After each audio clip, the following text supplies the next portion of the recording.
Hello mga farmers! Tayo ay matuto. Alam niyo ba na maraming corn cobs at coconut husk pagkatapos ng agricultural processing? Ang hindi lubos na napapakinabangan. Samantala, sa pagpapalago ng seedlings, mahalaga ang magandang planting media na kaya magbigay ng tamang moisture, drainage at espasyo para sa development ng ugat. Pero ang tanong, posible kaya natin gawing alternative planting media ang mga agricultural materials na ito? Sa halip na hayaang masayang, gusto nating malaman kung may potensyal ang mga macerated corn cobs at macerated coco peat na magagamit sa pagpapalaki ng seedlings. At alin kaya ang mas magiging maganda? Coco peat, corn cobs o combination ng dalawa? Hindi natin huhulaan.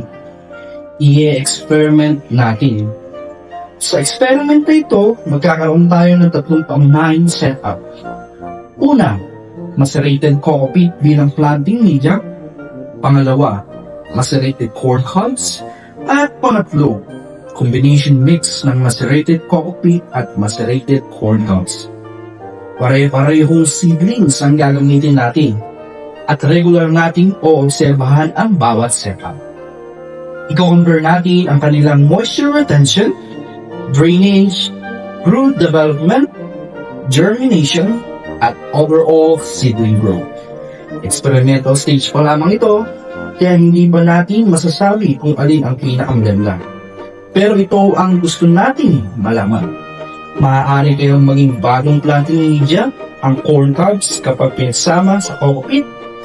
So from agricultural residue to potential growing media. Subukan natin, obserbahan natin, at abangan natin ang resulta.